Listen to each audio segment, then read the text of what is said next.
Membaca teks non-fiksi. Apa sih teks non-fiksi itu?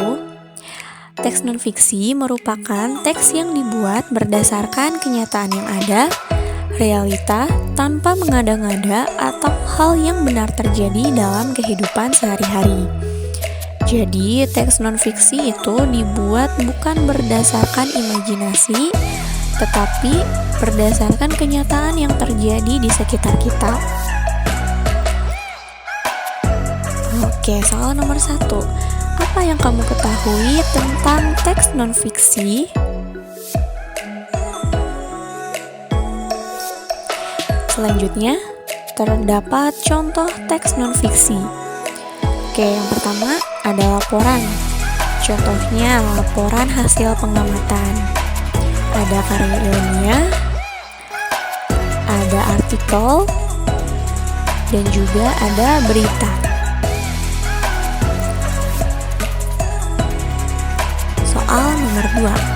Sebutkan 3 contoh teks non-fiksi. Selanjutnya, bagaimana memperkirakan isi teks non-fiksi? Dengan membaca sebuah judul teks, kamu bisa memperkirakan isi atau informasi yang diuraikan dalam teks yang sesungguhnya. Misalnya, kamu membaca teks dengan judul Pagi di Desa Karangturi. Dari judul tersebut, dalam benakmu tentu tergambar bagaimana keadaan di Desa Karangturi.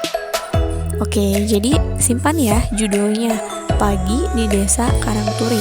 Kamu bisa membayangkan isi teksnya seperti apa. Oke, sudah ya? Selanjutnya,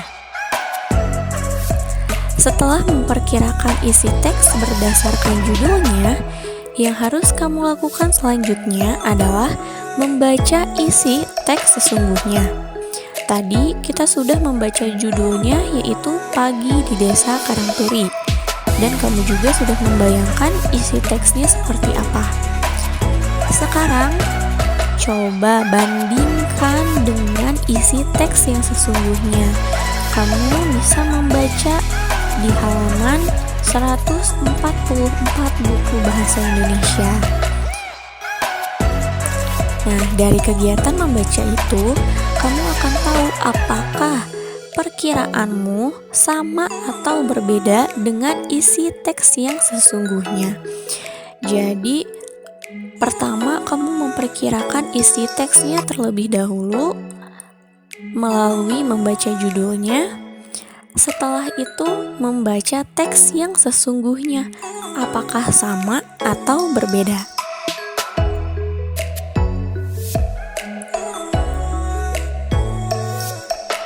Selanjutnya, gagasan pokok teks non-fiksi berita mengandung unsur berikut. Nah, pada unsur teks non-fiksi berita terutama, itu terdapat unsur apa, di mana, kapan, siapa, mengapa, dan bagaimana, atau biasa disingkat adiksimbat. Oke, soal nomor 3, carilah satu contoh teks non-fiksi. Bebas ya, boleh laporan pengamatan, boleh artikel, boleh contoh karya ilmiah atau berita. Nah, setelah kamu mencari teks non-fiksi yang kamu dapat, silahkan boleh di-print atau ditulis di buku tulis bahasa Indonesia. Tentu saja, tulisan harus rapi, terbaca, dan menggunakan ejaan yang tepat. Selanjutnya, langkah-langkah menyusun teks non-fiksi. Yang pertama adalah menentukan tema. Tema merupakan ide pokok yang dikembangkan dalam sebuah teks. Yang kedua adalah merumuskan tujuan. Yang ketiga, mengumpulkan dan menganalisis data. Yang keempat, menyusun kerangka karangan. Dan yang terakhir, yang kelima, mengembangkan kerangka karangan.